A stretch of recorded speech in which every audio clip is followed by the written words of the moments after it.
Bonsoir à tous et bienvenue dans cette nouvelle édition de votre journal de 22h dont elles sont les faits saillants. Le Premier ministre a reçu ce matin la nouvelle représentante du PNUD à Djibouti. Également dans l'actualité, opération coup de poing contre les vendeurs d'équipements électriques contrefaits. En Irak, début de la bataille pour reprendre Tal Afar, dernier bastion de l'État islamique. Voilà, donc c'était les titres qui vous seront développés dans cette édition. Merci à vous de nous rejoindre.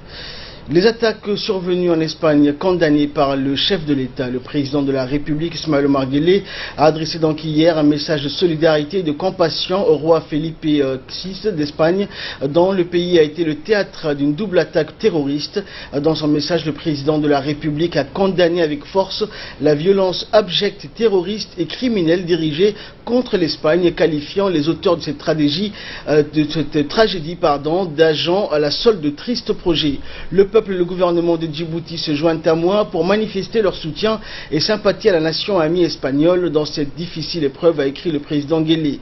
Aux yeux du chef de l'État, les nations libres sont plus que jamais assignées à le relever le défi pour contrer le terrorisme. Le président Guelleh a plaidé donc pour une étroite et intense collaboration entre les services de renseignement et de sécurité afin que triomphe de l'état de droit sur le diktat du terrorisme et de l'extrémisme. Je forme le vœu sincère pour que l'Espagne surmonte rapidement cette tragédie et vienne à bout de ceux qui cherchent à nuire à sa stabilité et à sa sérénité, a souligné le chef de l'État. Il a enfin exprimé ses sincères condoléances aux familles, proches et amis des victimes et blessés de ces attaques terroristes. Un message similaire a également été envoyé au chef du gouvernement espagnol, Mariano Rajoy. L'Espagne a fait l'objet, rappelons-le, jeudi dernier, d'une double attaque terroriste ayant causé la mort d'une quinzaine de personnes et fait une centaine de blessés. Également dans l'actualité, la nouvelle représentante du PNUD résidant à Djibouti, Mme Barbara Menzi, a été reçue en audience ce matin par le Premier ministre Abdelkader Kamel Mohamed. L'entretien a porté essentiellement sur les activités et les programmes mis en œuvre par le système des Nations Unies à Djibouti. Elle a également annoncé le lancement au mois de septembre prochain de rapports sur le plan cadre des Nations Unies pour le développement, ainsi que sur les différents volets d'intervention des partenaires des Nations Unies à Djibouti, à savoir l'appui dans le domaine de l'éducation et de la formation, sur la santé, la gouvernance et la croissance inclusive, environnement et résilience, un programme en phase avec la SCAP et la vision 2035 du gouvernement qui démontre ainsi la pleine collaboration entre les deux parties. Pour sa part, le Premier ministre a assuré son note de son soutien et celui du gouvernement pour faciliter le travail du PNUD dans le pays. Également dans l'actualité, le 19 août chaque année a été consacré par les Nations Unies Journée mondiale de l'aide humanitaire. Et dans un mot prononcé à cette occasion, le secrétaire général des Nations Unies, Antonio Guterres, a indiqué que le monde connaît des conflits qui mettent à risque ou fauchent la vie de milliers d'hommes, de femmes et d'enfants. Les travailleurs humanitaires qui apportent assistance et aide à ces derniers mettent également leur vie en danger, a-t-il souligné. Le secrétaire général des Nations Unies a plaidé donc pour que cesse ou stoppe toute sorte de violence.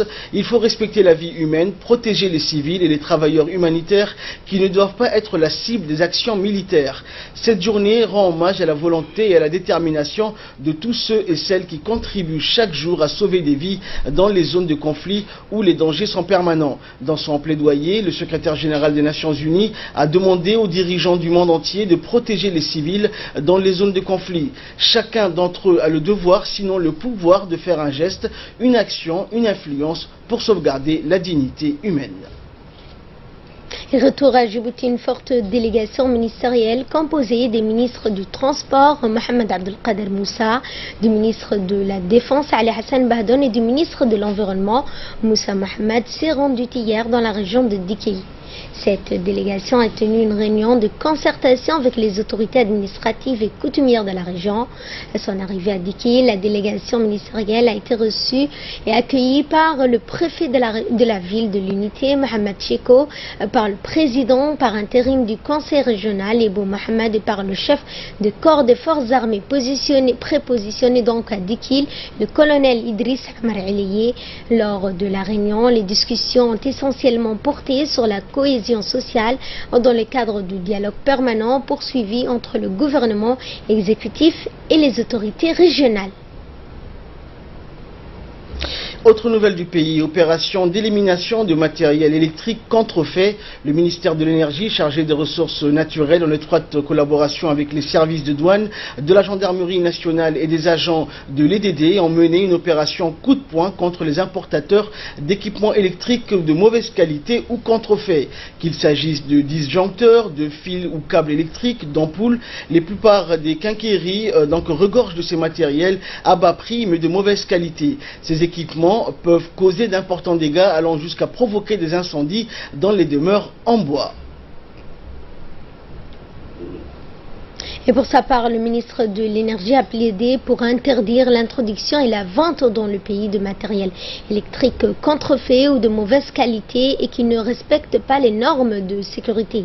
Ces produits sont donc dangereux lors de leur utilisation et leur installation et peuvent pour de même donc causer le feu dans des conditions de charge normales. Ces faux produits sont fabriqués sans même respecter les mesures de contrôle de qualité les plus basiques. Écoutons donc pour plus de précision le ministre de l'Énergie. Concitoyenne, suite aux nombreux juillet dernier ayant entraîné des dégâts domestiques conséquents au niveau de la population, il a été constaté que ces derniers étaient dus principalement à des équipements de sécurité électrique défaillants et contrefaits en vente libre dans les quincailleries de la place.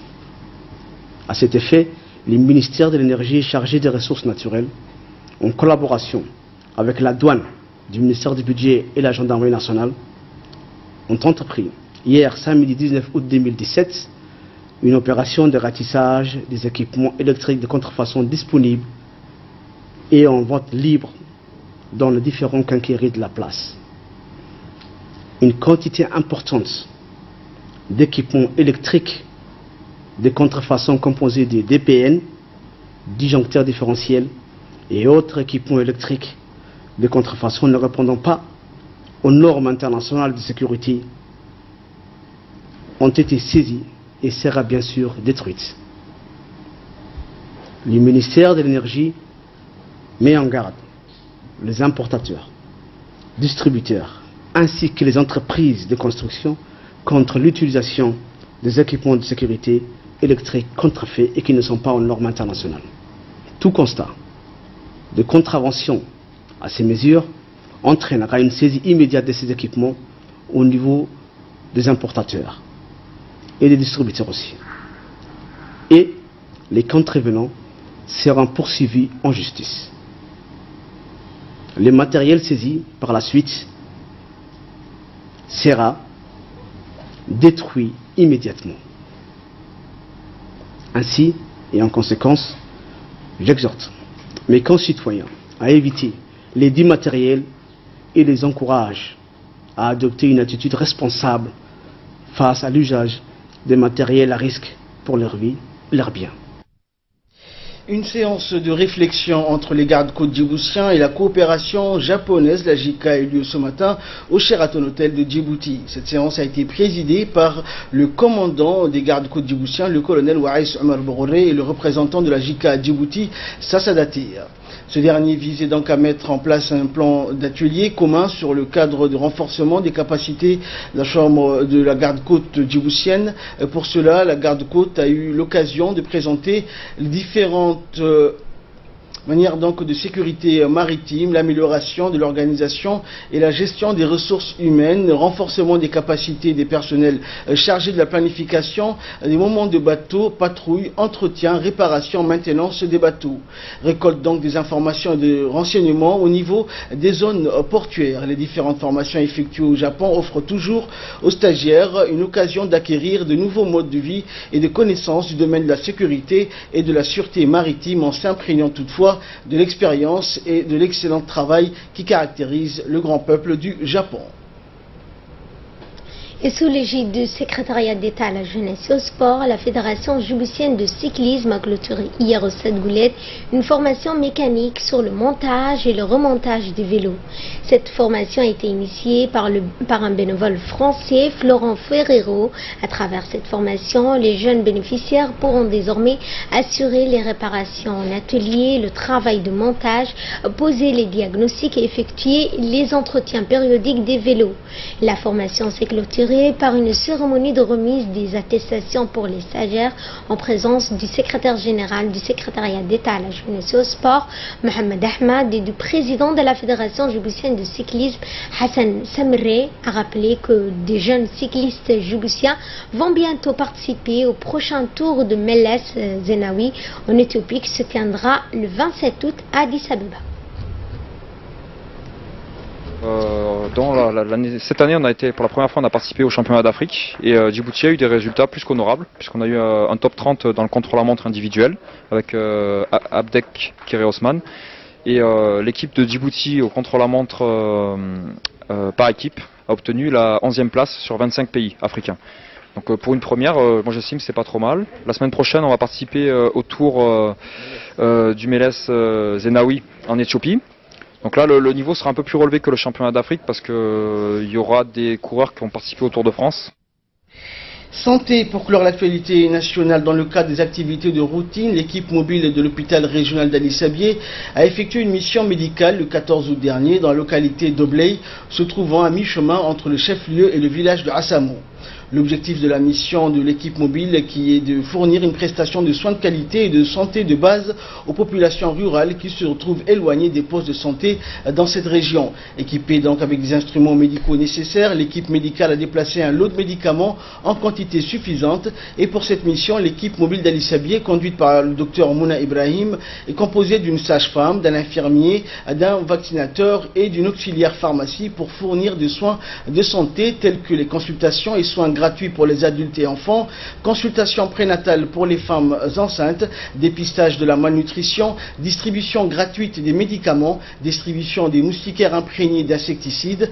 Et au bilan de cette présente mission, l'équipe mobile a enregistré 129 consultations adultes, hommes et femmes confondus, et 87 consultations enfants. 25 enfants ont été vaccinés, 35 femmes enceintes ont été suivies dans le cadre de la CPN et 102 moustiquaires imprégnés ont été distribués. Par ailleurs, tous les patients de cette localité de Assamo ont également bénéficié de médicaments qui leur ont été fournis gratuitement à l'issue du circuit de la consultation. Avec une rotation moyenne d'au moins une fois par mois, chacune des localités isolées de la région d'Ali Sabié reçoit l'équipe mobile qui se déplace suivant un calendrier de passage pour fournir ainsi à la population une prestation de soins de proximité. Et de là, nous passons à l'actualité à travers le monde. En Irak, début de la bataille de Tal Afar, le dernier bastion de l'État islamique dans la région de Mossoul, le Premier ministre Haïdar al-Abadi a annoncé dans la nuit d'hier le début de cette bataille pour reprendre le groupe djihadiste de l'État islamique, l'un de ces derniers bastions, la ville de Tal Afar, dans la province septentrionale de Nivin. Tal Afar se situe à 70 km à l'ouest de Mossoul en direction de la Syrie, déchirée aussi par des violences depuis 6 ans, avait été prise par le groupe ultra-radical en juin 2014 lors de sa progression fulgurante à l'issue de laquelle il avait donc tenu jusqu'à près d'un tiers du territoire irakien. Et enfin, après Charlottesville, un défilé à Boston contre le racisme, des milliers de manifestants antiracistes ont défilé dans les rues de Boston pour dénoncer le racisme et l'extrême droite. Le rassemblement a été donc émaillé d'accrochages alors que les climats restaient tendus aux États-Unis une semaine après les violences survenues le 12 août à Charlottesville, en Virginie, et qui furent suivies par des déclarations polémiques du président Donald Trump.